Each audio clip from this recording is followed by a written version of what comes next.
Today on Locked On Red Wings, we celebrate the past while we look towards the future. The Centennial logo is here, and the draft is right around the corner.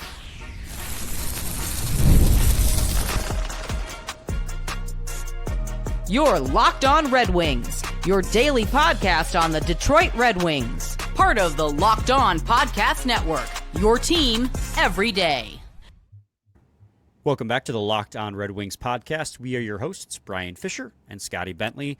And today we are going to talk a lot about the NHL draft before shifting into the Centennial logo that was revealed, as well as all the Centennial stuff that is to come with the Detroit Red Wings as the summer and the season progresses. But I want to thank you guys for making Locked On Red Wings your first listen every single day, part of the Locked On Podcast Network, your team every day. Scotty, happy Friday, by the way, or happy Thursday. Sorry, I thought we made it. Happy Thursday. I got ahead of myself. I thought we made it. I thought doing we all made right, it. man. Doing okay. Yeah, the obviously draft is on everybody's mind, and we're not going to have a Friday morning show because we'll be doing a Friday evening show after the Wings draft. So, this will be our last episode until the Wings pick. So, kind of always a fun kind of last, just get all of our thoughts and feelings out there type of show, and obviously with a really cool thing with the Centennial and whatnot at the end. But I don't know. I think that this is a weird draft. I think is kind of the word I want to use, and I think that it's not only weird from the Red Wings perspective on what they end up doing, but kind of just as a whole. Everybody we've talked to and had on over the last few weeks has kind of echoed the sentiment of like, this could go a million different ways, really, especially once you get outside of the top 3 or 4. So, we'll see, but it'll be fun and it'll be entertaining regardless. Yeah, and that's going to be the hard part, too, is like, so we're going to give you each of our top 3 candidates for the Red Wings to draft. A lot of it based on who we've spoken to and how they've spoken about those prospects, as well as combined with a little bit of individual research and a little bit of hoping and praying. But, Scotty, why don't you lead us off here first before we get into the other storylines to follow? Who is your number 1 prospect you want the Red Wings to draft at 13 if they make a draft pick?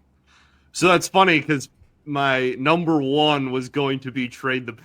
To be honest with you, I feel like that's cheating probably, but it is a little bit, but I respect it. That if you were to give me the choice of any possible outcome at 13, it would be the Detroit Red Wings aren't picking there. And whether that's, they absolutely love somebody at the top of the draft and are giving up assets to, they think somebody's like NHL ready. Like, great, that's an NHL edition. You're taking a big swing, but more likely that's we're trading away 13 to get an NHL talent and as part of a package for a current player. So like that is with where the Wings are, and we've talked about that a lot. That's not like news to anybody. That's pretty comfortably like my first choice. But if we're doing players, then I'm going to take Eklund and hope that he's on the board. I think that he's probably among all the players that we talked about, the guy that excites me the most for the Wings there. Again, outside of the top 12, you're probably not going to get anybody that's in like the premier, S tier of rankings that are out there. But Eklund's pretty darn close. Like he's a guy that has a lot of upside and that we had a great time previewing last week. So that would probably be my first player if we're picking at 13. But again, my dream scenario is that we don't. Yeah, and you cheated a little bit, I think, but you're right. I agree with you in that the real thing that I want to happen is for that a trade to happen where you move on from that pick to acquire an NHL-abled body right now. That is the dream scenario. We've talked about 1,000 different scenarios where they do that. Just yesterday, Noah Dobson. We've talked about Robertson. There's tons of players. We've talked about J.J. Peterka. that is the ideal, is that instead of drafting a player, you use it to draft a JJ Paterka out of the Buffalo Sabres instead. A guy like of that caliber. But if the pick is there and you do use it, there are names on the board that I like. I like Victor Eklund a lot. He is my number 2.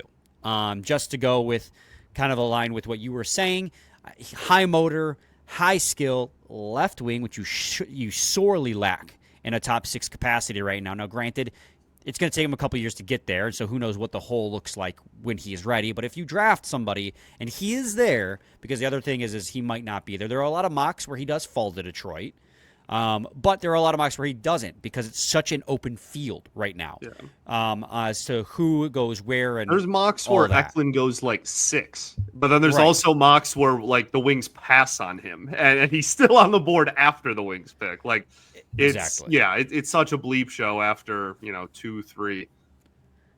Yes, and if my number 1 though is Carter Bear, and I wouldn't be surprised if he's on your list somewhere too, and he's my number 1. I'll be real with you because I like both Eklund and Bear. The deciding factor here was that Max is always right, and so Max has been right for the last 3 years on who he thinks the Red Wings are going to take. And I have an inclination that he may be right again because everything that he said about him is spot on. This is a guy who has, as elite prospects put it, a playoffs every night mentality. He's a power forward who's not afraid to get in the corners, and he plays with pace. He's got a good shot. He's not afraid to get to the slot for rebounds. This is a guy who's not afraid to do a little bit of everything. And you think about putting a guy like that next to your Raymond and Larkin, or maybe on your second line and you promote DeBrincat in the future. I mean, you need a guy who can kind of help drive the line for your more skilled players. Not that he doesn't have skill, but it's just, again, you're looking to get harder to play against and win those puck battles, and Carter Bear fits that mold. Yeah, Bear's my number 2.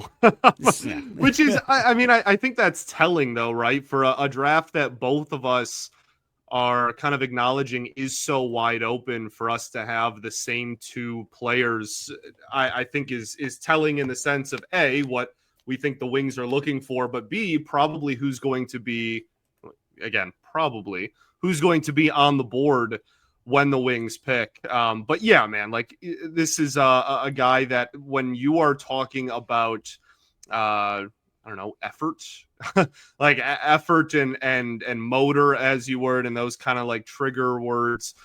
He kind of checks all of those boxes, and as an organization who has been preaching, bringing in players that can play on both sides of the puck, that are, have the potential to be two-way type of guys, because of all of those factors, the ability to be physical, etc.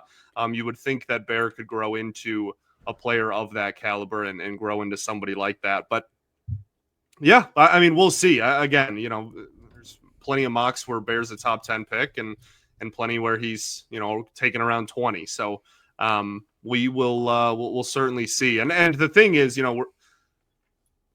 it's hard enough to predict, quote unquote, or guess who is going to be on the board in those late lottery picks as is any year. And then this year is kind of like that on steroids. Yes. Scotty, why don't you take us to your number 3 now? Because we know who your 1 is. We know who your 2 is. We sure do. Same for both of us, just flip-flopped. Who's your number 3? Man, I went back and forth kind of between a few different names. Originally, I had Brady Martin, but I'm not sure he's going to be on the board, and I feel like that's enough of a reach in terms of like where he's mocked, where it's probably like more, I don't know, intriguing or interesting to talk about someone else. Aitchison is obviously a guy I know that we talked about him before we hit record. We obviously previewed him as well, that we really liked when we were going through this process. So I guess I'll kind of lean that way, just because, again, I don't think in a perfect world Martin would be in my top 3, but I don't really foresee him being on the board. So I'll go with Aitchison. Yeah, I kind of have a similar I got to the same. I used a different equation to get to the same result as you Right. in this situation where I wanted to put Redeem Merca here, but Sure. Redeem Merca is not going to be available at 13. Just especially the pure genetic tools he's been given. Right? Yeah. Was he 6'6", 6'8"? Right shot defenseman who uses all of his size to cut down on lanes. Like, there's no way this guy's available at 13. So I lean to my second best defenseman option, in my opinion, which is Kayshawn Aitchison. Nothing against Jackson Smith. I think Jackson Smith's a great player, but we already got that puck-moving prospect in ASP, and I don't think you need a ton of those, right? Right. So Kayshawn Aitchison, for me, is the guy. This is a guy who plays a very physical game, and he's not afraid to step up in the play. It's actually a guy who draws a lot of comps to Ben Sherratt. Right? A guy who uses a lot of physical tools in his repertoire, as well as is not afraid to jump up in the play, but hopefully, get a little bit better production out of him. Now, you probably expect him to slot in a second pair role in a best case scenario, especially in a draft like this where you're a little bit thin at every position. But he's going to be a good player. He's going to be a good player. And for me, like, again, you need to get better. And the margins. You need to get better physically. You need to get better defensively, and he is a pretty mobile defenseman on top of that. So I think he is going to bring a edge that this team sorely lacks, and that's why he's my number 3.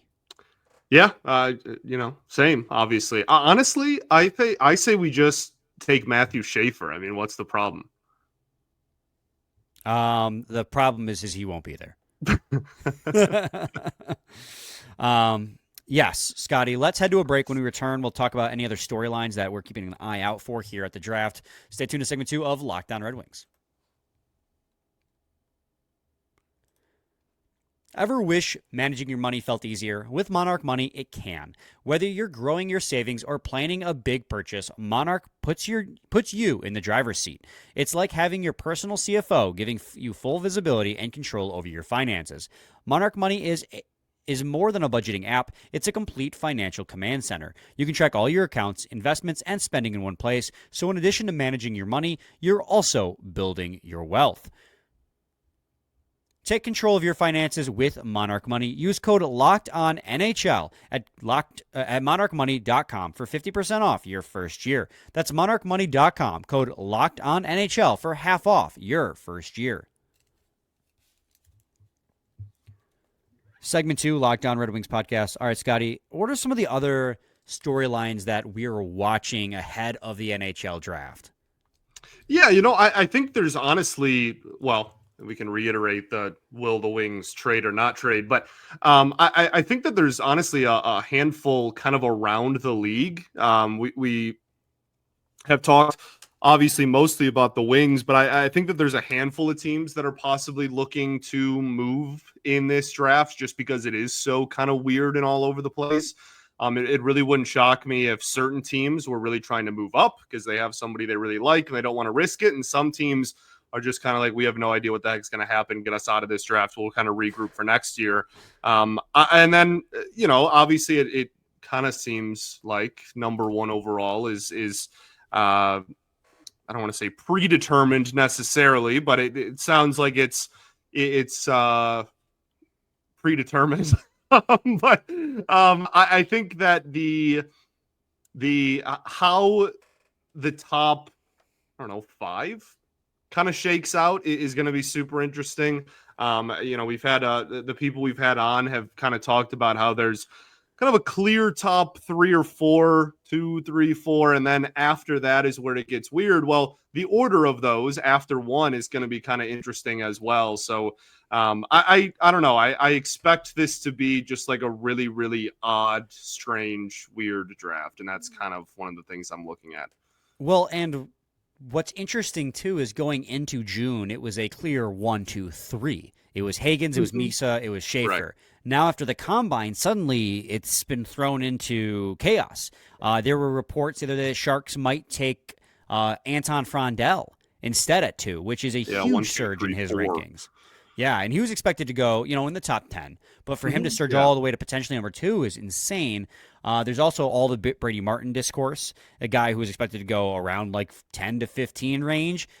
impressed so much at the draft that certain teams, was it the Predators, are looking at taking him in the top 10. Yeah. It's interesting because this is a shallow draft in top-end talent, but it is a deep draft in pretty good talent.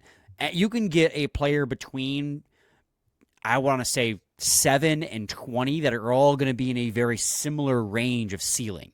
And that's going to make it chaotic coming the draft. Like, that's why we're talking about, we want Carter Bear, we want Keyshawn Aitchison, we want Victor Eklund. All three of those guys may be gone before the Red Wings draft, which does mean that, hey, maybe Radim Murka's available. Maybe, Porter Malone is available. Desnoyers. Like, there's so many guys that could fall and be complete shocks, which means that we'll have to have Max come on and cover those guys because we didn't get to every single player this season that we normally do. Right. There are so many rumors circulating around trades that it took precedence. But I am fascinated with how this draft is going to play out. And I think more than anything, now that we know that draft pick has transferred from the Rangers to the Pittsburgh Penguins, and they're picking 11 and 12 in front of Detroit, I think the story surrounding what Pittsburgh is going to do this season is fascinating too. Yeah, well, and that's something you brought up before we hit record as well, when we were just kind of talking beforehand. Obviously, that's because they're at 11 and 12. Like, that's not necessarily you know what I mean? Like, they're not celebrating, we're going to get 2 top 10 picks, but like, you are right there still, and you're kind of in prime position. And that kind of directly affects the Red Wings, who have 13. So the Penguins have back-to-back before Detroit, which I guess could be looked at as a good thing or a bad thing. I don't know. I think that obviously that gives them kind of the assets to be able to move up if they really want to. They pair that with even another pick next year or someone on their roster or something like that. That's certainly within the realm of possibility. But, they're I don't know. The Penguins are just weird. Like, they're very clearly just going to keep trying until Crosby hangs them up, right? That they're not going to rebuild with Crosby on the team still. So what do you do? What do you? I think that there's a chance that they kind of just put all their chips in and just kind of go pedal to the metal, similar to the Caps, I guess. I think this is a great situation for the Pittsburgh Penguins to be in right now, just because of the fact that they very clearly need to rebuild, and they're finally coming to the realization that they have to rebuild. This year, they have so many draft picks. 3, 4, 5, 6, 7, 8, 9, 10, 11 draft picks this year. So clearly they're starting to amass that. I know they're looking to offload Erik Karlsson. They're finally kind of transitioning to, okay, this is not the core that's going to win. Let's start accumulating draft picks. And even though this isn't a draft with a lot of top-end talent, 11 and 12 back-to-back, you can get 2 guys that'll play in your top 4, middle 6 in that position. And those are big, nice jump starts to your rebuild. And I think you were mentioning it there, that they position themselves to take a swing with one of those picks. So Roger McQueen, to me, is one of those big wild cards in this draft. I keep mentioning, we've never did a prospect profile on him particularly or specifically, but he is a guy that has been, his name's been out there a lot on this podcast, because if he hadn't had the injury history, there were conversations he'd be top 5. But then he had back problems. He missed a lot of the season. He came back for a little bit, didn't really impress before, I believe, getting hurt again. So he's kind of volatile in that he could go anywhere. And if you're the Pittsburgh Penguins and he falls to you out of the top 10 and you have 11 and 12, I think they're perfectly positioned to go, let's take a swing on this guy who could end up being top-line talent for us down the line if he can stay healthy. Because at least then, if he doesn't pan out, well, you still have the other pick. So, or to your credit, maybe they package those and sell the pick for another lottery ticket next year when Gavin McKenna is available. Let's say there's a team that wants to move up this year. You trade both those picks, or one of those 2 picks in a package, and you trade it for their first round next year. And, of course, then you have to rely on that being a lottery team next year. And I don't think there's going to be a lot of lottery teams that are willing to do that, because Gavin McKenna is going to be available next year. But it's just, they have a very interesting, they can do a lot of things here. So those are the 2 main ones that really stand out to me. There's a couple of other players that I think are interesting for the Red Wings in Braden Coots, Lyndon Lakovich, Cameron Reed, and Cole Reshny. Those 4, I think, are guys that could be options for Detroit at 13, but they wouldn't be my top options either. Only one of those is a defenseman, by the way. The rest are forwards. Over under 1.5. Yeah, 1.5 goalies taken in the first round. Under. You I don't know. just- It's weird. It's weird because only one is really getting a first round grade, and that is Jack Ravens. Ivankovic. Oh, nice. I was gonna assume. I mean, Oh, sorry. I got it Ravensburg the other way. You're right. Ravensbergen is Yeah, yeah. the first round grade. That's the one I've seen. Yeah. Yeah, no, I had it backwards. Ivan Kovic has a second round grade. My apologies. But yeah, I think it's 1, but you never know because once Right. somebody takes a goalie, you get a run on goalies. So maybe someone reaches for Ivan Kovic after Ravensbergen is picked because they're worried that then he'll be next. So they just take their goalie then. Right. Yeah, I don't know. It's always interesting. It's kind of everybody is just kind of, I don't know, waiting for somebody to like have the first domino fall and take the first one. So that'll be kind of interesting. Ravensbergen is projected to be like a mid-20s type of pick. Late first round. Yeah. So yeah, it'll be interesting. I mean, it's not a bad thing for a team that's already in the playoffs and already maybe has like a young core to take a shot on a young goaltender and potentially the best goalie in the draft. I mean, it's not a bad mindset for some of these playoff teams back there for sure. Edmonton, who needs a goalie? I mean, that that goalie of the future. would feel like it would make all the sense in the world. Yeah, I don't know. Do they even have their first round pick this year? they do not. So good job. Okay, so hey, whatever. Another team with back-to-back too is Montreal, interdivision at 16-17. So you have Pittsburgh 11-12, Detroit, Columbus, Vancouver, and then Montreal 16-17. As much as I want Detroit to trade their pick, I think Montreal, especially after the season they had, might be poised to be like jump the gun a little bit and be like, let's trade one of these picks for one of these guys who are being shopped, like a Noah Dobson, for example. Sure. So they're definitely poised because they're building up. Where Pittsburgh's tearing down, they need the picks. Montreal is building up. They might see one of those first-round picks as expendable, and they're in a good position to make a swing on a roster player now while still retaining another first-round pick. So it's a good situation to be in if you're Montreal. Scotty, let's head to another break. When we return, we'll talk about the Centennial logo. Very cool. Stay tuned. Segment 3 of Locked On Red Wings. Guys, you've probably heard of Viagra or Cialis. Maybe you've even tried them. But if you're looking for something beyond the usual pill, it's time to meet Rougiette Ready. Rougiette Ready is a next-gen prescription treatment designed to amplify arousal in the brain and boost blood flow. Unlike the usual pills that can take hours, Rougiette's 3-in-1 formula dissolves under your tongue and kicks in fast, on average in 15 minutes. Effects can last up to 36 hours, so you can stay confident and in control when the moment is right. Head to Rougiette.com/LockedOnNHL and use code LockedOnNHL to get 15% off today. That's Rougiette.com/LockedOnNHL, RUGIE.com, and use promo code LockedOnNHL for 15% off. Individual results may vary with prescription treatment. Compounded drugs are permitted to be prescribed under federal law, but are not FDA approved and do not undergo FDA safety, effectiveness, or manufacturing review. Please visit the Rougiette website for full safety information. Segment 3, Locked On Red Wings podcast. Scotty, then the Centennial logo was announced for the Detroit Red Wings. It is their Centennial season, along with Chicago, I believe, and the New York Rangers. So it's sick. I think it's probably the best of the bunch. I've seen all 6 of them now. Montreal's was back in like 2009.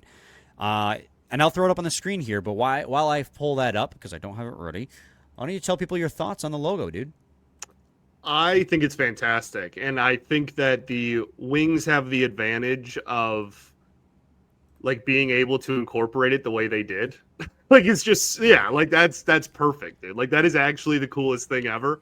And they just have the luxury of, it's a wheel. It's already a circle. You can kind of just throw it in the 0 and call it a day. But no, I think it's absolutely beautiful. I think I don't really honestly have too much else to add, but I'm really, really happy with it. and I'm sure that they are going to sell a boatload of merch with that slapped on it. Yeah, I mean, it is the best of the bunch. And like you said, it was kind of a slam dunk with the wheel already forming a circle, so it could be used as the zero. I love that it is echoes of the 2014 Winter Classic logo, which, takes inspiration from, I think, the 60s or 70s logo. I love that they brought the cream back. If they're using, because we know we're getting a Centennial uniform, the Red Wings said as much in one of their press releases. It's coming in late summer, is what they said. So probably I would look for August for the announcement. If it takes inspiration from the 2014 Winter Classic jersey, I am going to lose my mind in a good way. It is so cool. I love, that's my all-time favorite Red Wings jersey, is the 2014 Winter Classic. It's so clean, and if it looks, even if they just copy and pasted it one for one, I'd be like, no notes. Perfect. It's perfect. Chef's kiss. It's so sick. And so what I'm curious, too, is because when the Boston Bruins did it, they wore their Centennial jerseys for the entire season. Right. I want, like, for every game. I wonder if the Red Wings will do that, or if it'll be like a Motor City Connect type thing for the Tigers, where it's like every Friday home game they wear their Centennial uniform at home. Yeah. Well, you might just expand that because hockey is obviously not played as often. You might just do like weekends at home or something like that. I don't know. I would honestly, if it looks cool, I would be down for them to do, wear it the whole season. But obviously that's a big if. I agree with you though, and I think I'm thrilled they brought back the cream as well. Yeah, man, like I really think that this is A, the logo rocks, but B, I think if this is what the vibe that the jersey is going to give off, I feel like we're in good shape, because I feel like that's I don't know, already headed in the right direction, I guess is what I want to say. I feel good about it if so, but I love everything, so far.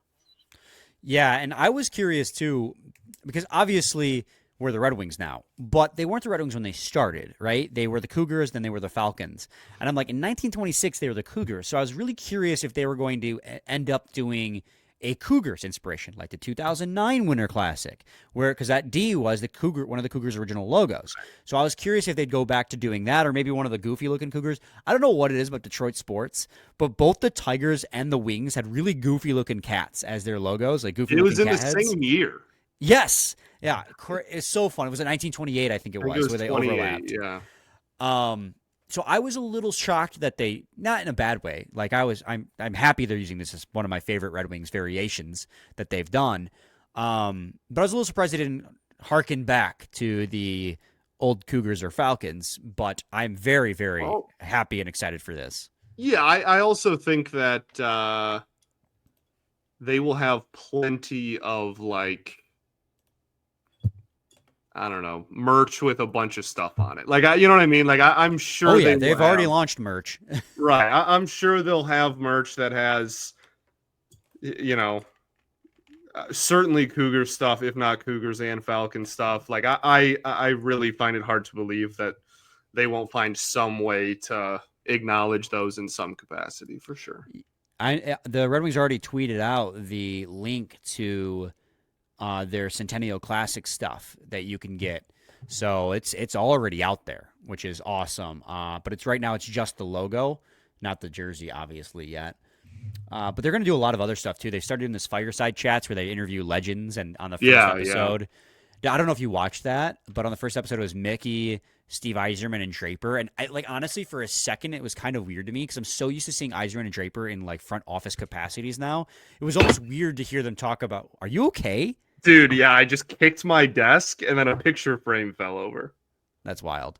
But like, sorry, it's almost, we're good. You're good. You're good. It's almost weird, like listening to them talk in a player capacity anymore, because I'm so used to them being, sitting up straight, fingers interlocked in front of them, talking about the organization. That it's like nice to see them kind of in a more laid back mindset, talking about their playing days.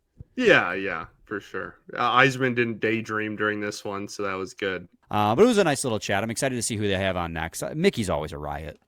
For sure. Absolutely. But anything else? I don't think so, man. We ball. We do ball. We'll be back with a new episode tomorrow. after the first round. I think we'll probably wait for the entire first round to play out because you never know what's going to happen. If the Red Wings trade back into the first, I don't think they will, but they've done it before. So we'll hold off on recording until after that, but then you'll get an episode post first round. So stay tuned for that. Same time, same place. It's your team every day.